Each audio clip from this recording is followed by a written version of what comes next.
Assalamualaikum warahmatullahi wabarakatuh. Selamat sore, Akang Teteh semua. Gimana kabarnya? Semoga dalam keadaan sehat selalu ya.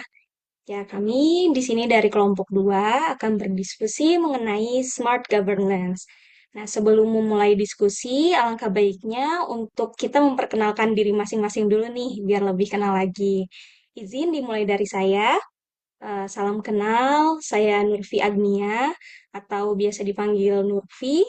Saya bertugas di Kecamatan Parung Panjang di Seksi Pendidikan dan juga Kesehatan sebagai penata kelola sistem dan teknologi informasi. Adapun untuk keseharian saya, biasanya saya mengelola sistem informasi di sektor pendidikan dan juga kesehatan, lalu mendukung digitalisasi pelayanan dan juga pelaporan, dan juga menjaga infrastruktur dan perangkat teknologi, khususnya di seksi pendidikan dan kesehatan ya. Terima kasih. Mungkin sekian dari saya. Mangga dilanjut perkenalan dari Akang Teteh yang lain. Mangga Kang Hendy bisa dilanjut. Baik, terima kasih Teh Nurfi. Perkenalkan, nama saya Muhammad Hendi Saputra Yudi, biasa dipanggil Hendi. Saya bertugas di unit kerja pengadaan barang dan jasa sebagai pengelola pengadaan barang dan jasa ahli pertama. Tugas saya eh, perencanaan pengadaan, yaitu menyusun rencana kebutuhan barang dan jasa, lalu sesuai anggaran ya.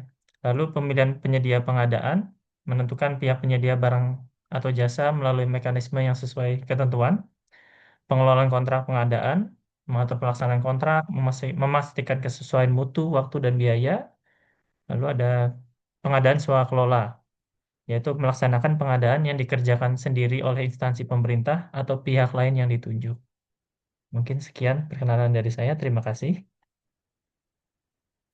Oke, terima kasih. Salam kenal Kang Hendy. Mangga bisa dilanjut sama Teh Amira ya. Silakan Teh. Nurfi, terima kasih. Eh, Sebelumnya perkenalkan, nama saya Amira Zafira. Saya bertugas di Puskesmas Ciapus sebagai dokter ahli pertama. Untuk tupoksi saya di Puskesmas Ciapus, yaitu saya bertugas untuk memberikan pelayanan medis berupa konsultasi, pemeriksaan, kemudian pengobatan, lalu melakukan pelayanan rujukan, melakukan pelayanan surat menyurat dan hasil pemeriksaan, serta rekam medisnya, kemudian koordinasi dengan lintas sektor dan program, serta melakukan penyuluhan baik di dalam puskesmas maupun di luar puskesmas. Begitu kurang lebih teknologi untuk perkenalan dari saya. Baik, salam kenal Teh Amira. Mangga dilanjut oleh Kang Faris ya Kang. Terima kasih banyak, Teh Nurfi. Sebelumnya perkenalkan, saya Faridil Hafid, biasa dipanggil Faris. Saya berdinas di kantor Kecamatan Tenjolaya sebagai penata kelola sistem dan teknologi informasi pada seksi pendidikan dan kesehatan. Dalam pekerjaan saya berperan bertanggung jawab untuk mendukung implementasi teknologi informasi di kecamatan umumnya dan khususnya di seksi pendidikan dan kesehatan dan juga terkait pelayanan publik, pengolahan data, dan digitalisasi. Mungkin itu cukup, Tendervi. Oke, baik. Terima kasih Akang Teteh semua. Setelah perkenalan, kita memasuki agenda inti ya, yaitu diskusi mengenai smart governance. Nah, ketika mendengar kata smart governance, apa sih yang Akang Teteh pikirkan atau ketahui mengenai smart governance? Mangga bisa dimulai dari Kang Hendy kali ya. Apa yang Akang ketahui atau pikirkan ketika mendengar apa sih itu smart governance? Baik, terima kasih, Teh Nurfi. Smart Governance merupakan sistem tata kelola pemerintahan yang cerdas melalui pemanfaatan teknologi, inovasi berkelanjutan, dan partisipasi warga negara demi terwujudnya pemerintahan yang terbuka, akuntabel, gesit merespon kebutuhan, hemat sumber daya, dan mampu membangun kemitraan strategis. Menurut saya itu, Teh Nurfi. Terima kasih. Kalau menurut Teh Amira atau Kang Faris nih, ketika mendengar smart governance, apa sih yang diketahui atau dipikirkan? Mangga, Teteh atau Akang?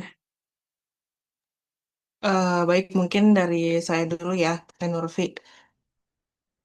Untuk smart governance, menurut saya sendiri adalah suatu tata kelola pemerintahan yang lebih cepat, lebih efektif, dan lebih komunikatif dengan memanfaatkan teknologi digital. Kemudian ada inovasi digitalnya juga, sehingga birokrasinya jadi lebih efisien dan nggak berbelit-belit. Itu sih kurang lebih, Teh Nurfi.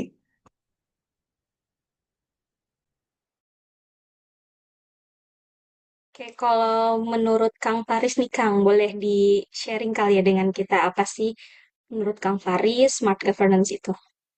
Oke, terima kasih Teh, izin nambahin ya. Mungkin perkataan dari Kang Hendy sama Teh Amira sudah sesuai. Jadi memang smart government itu terkait tentang revolusi teknologi, bagaimana tentang pelayanan publik kita lebih cepat, jadi lebih satset biar birokrasinya nggak bertele-tele. Mungkin itu Teh. Oke, terima kasih. Jadi bisa disimpulkan ya kalau smart governance itu merupakan bentuk tata kelola pemerintahan yang menggunakan atau memanfaatkan teknologi informasi dan komunikasi ya untuk menciptakan pelayanan publik yang lebih cepat, efisien, lalu pemerintahan yang transparan dan akuntabel. Kemudian untuk pengambilan keputusan ya yang berbasis data dan juga mungkin sebagai partisipasi aktif dari masyarakat dalam proses pemerintahan. Nah, dari masing-masing kita tadi sudah menjelaskan nih apa itu smart governance. Nah, kemudian bagaimana sih implementasi dari smart governance di instansi masing-masing? Kan kita berbeda-beda ya, ada tadi Teh Amira di Puskesmas, kemudian ada Kang Hendi di pengadaan barang. Nah, untuk implementasi di masing-masing instansi itu bagaimana? Boleh di-sharing, Akang Teteh? Mangga Boleh izin bisa duluan ya. dari Kang Ah, Hendi. Ya, mangga Kang. eh, dari bagian pengadaan barang dan jasa untuk implementasinya. Jadi eh, yang pertama digitalisasi proses pengadaan. Jadi semua sudah masuk di apa ya online ya. Implementasi e-procurement yang memproses pengadaan dari perencanaan sampai kontrak secara online.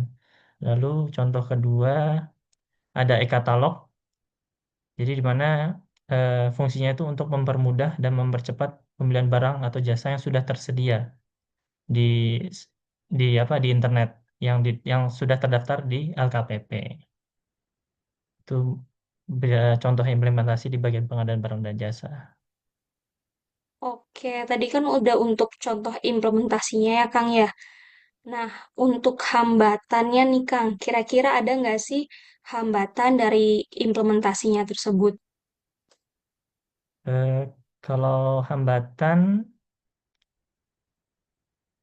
mungkin dari implementasi e-procurement, em, internet kadang tidak stabil, juga ada SDM yang mungkin belum terbiasa untuk fitur-fitur SPSC tersebut, lalu gangguan teknis sistem seperti error server atau downtime gitu kan, secara saat tender berlangsung gitu teh. Oh, oke, jadi hambatannya bisa dari sisi teknis ataupun sisi SDM-nya ya, Kang ya. Nah, untuk Iya, hambatan tersebut, solusinya nih Kang, ingin tahu nih kalau di instansi Kang Hendi ada tadi udah membahas implementasi, hambatan, kemudian solusinya apa sih Kang atas hambatan yang terjadi? solusinya yang pertama pastinya meningkatkan kapasitas jaringan internet dulu ya, Kang. Jadi biar lancar internetnya, terus menyelenggarakan juga pelatihan rutin untuk ASN dan penyedia terkait fitur SPS-nya tersebut. Lalu ada menyediakan helpdesk teknis 24 jam untuk kalau ada kendala-kendala terkait teknis tersebut. Begitu teh. Oke, terima kasih Kang Hendi sharingnya. Itu kalau di instansi pengadaan barang dan jasa ya.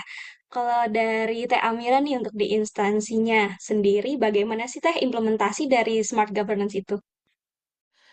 Baik, terima kasih Teh Nurfi. Jadi kalau di Puskesmas Ciapu sendiri itu sudah berbasis internet semua, Teh Nurfi. Sudah penerapan smart governance-nya itu dimulai dari digitalisasi pelayanan. Jadi mulai dari pendaftaran sampai dengan pelayanan di puskesmas itu sudah menggunakan e-Rekamedi. Jadi mulai dari pendaftarannya online, kemudian eh, pelayanan dengan dokternya juga sudah berbasis internet, ke farmasi, ke laboratorium, semua sudah berbasis internet. Kemudian juga pencatatan dan pelaporan dari program-program di puskesmas itu semua sudah berbasis internet. Jadi data dan laporannya bisa langsung diterima secara real time ke bagian dinas kesehatan. Kurang lebih seperti itu sih, Tenurfi penerapannya.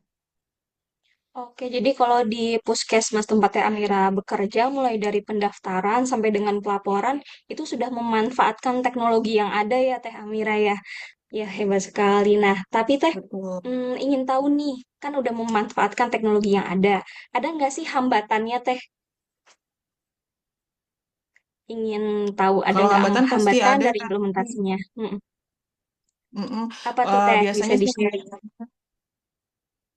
hambatannya biasanya mulai dari eh, sama sih kurang lebih seperti Kang Hendy tadi, mulai dari jaringan yang error, kemudian aplikasinya yang tiba-tiba down sehingga servernya tidak bisa digunakan. Jadi pada saat sedang sedang ada gangguan seperti itu, kita biasanya punya alternatif, kita masih hybrid. Jadi apabila misalkan memang sistemnya sedang gangguan, kita melakukan pencatatannya secara manual terlebih dahulu. Nanti kalau sistemnya sudah membaik, baru kita menggunakan kembali digitalnya. Seperti itu sih. Selain itu juga yang paling penting ini memperkuat jaringannya, kemudian servernya juga diperkuat supaya nggak sering rusak, nggak sering down, paling gitu sih, Teh.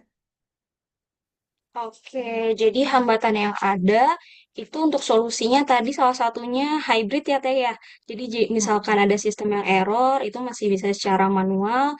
Di samping itu juga memperkuat misalkan jaringan atau sistem yang ada. Jadi melakukan perbaikan ya Teh Amira ya. Oke, terima kasih Betul. Teh Amira atas sharingnya. Nah, kalau untuk di kecamatan tempat Kang Faris kerja nih Kang, gimana sih Kang implementasi dari smart governance itu? Oke, terima kasih Teh. Izin sharing ya Kang Teteh. Kalau untuk di Kecamatan Tenjolaya memang letak geografis kita kan agak di pegunungan ya Kang Teteh. Jadi kita untuk implementasi smart government masih tahap awal yaitu kegiatannya baru terbatas melaksanakan arahan dan penggunaan aplikasi yang disediakan oleh dinas terkait. Paling baru itu aja. Kemudian untuk penggunaan aplikasi lainnya seperti Office dan Spreadsheet itu kita sudah menggunakan untuk pendataan. Paling karena kita masih belum optimal, jadi masih penggunaannya sebatas itu dulu sih Teh. Oke, Kang Faris, berarti hambatannya selain di letak geografis, ada apa aja nih Kang untuk di kecamatan Kang Faris kerja sendiri dari penerapan atau implementasi smart governance? Oke, untuk hambatan, kita benar yang disampaikan sama Kang Hendy dan juga Teh Amira ya. Yang jelas yang kita dari internet sinyalnya cukup keganggu. Kemudian dari listrik juga Teh, kita kadang sering mati listrik. Jadi itu cukup menjadi penghalang kita. Paling itu aja. Oke, jadi selain internet, listrik juga ya Kang ya, ternyata Iya, di betul. kecamatan Di tempat Kang kecamatan. Faris bekerja juga Kadang, merupakan suatu kadang 2 jam. hambatan. Wah, berarti masih sering mati listrik ya Kang ya di sana. Dia masih sering Oke. Teh.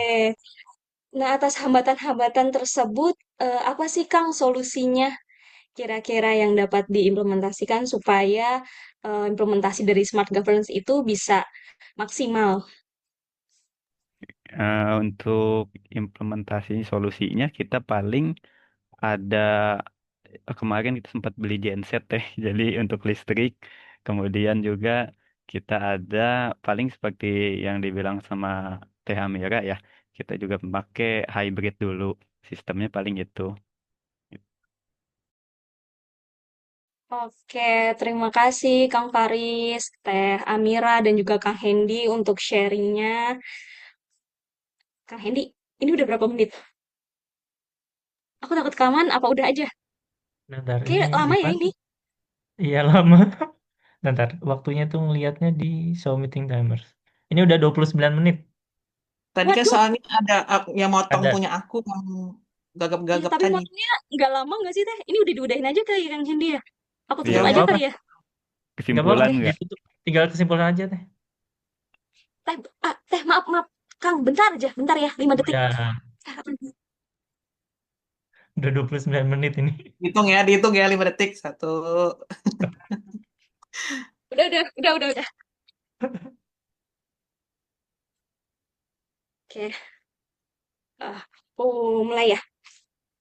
Oke, terima kasih Kang Faris, Teh Amira, dan juga Kang Hendy atas sharingnya ya di masing-masing instansi tempat Teteh dan Akang bekerja. Jadi dapat diambil kesimpulan bahwa smart governance pada suatu instansi dimanapun kita bekerja itu dapat meningkatkan kualitas layanan publik, mempercepat proses birokrasi, dan memperkuat transparansi.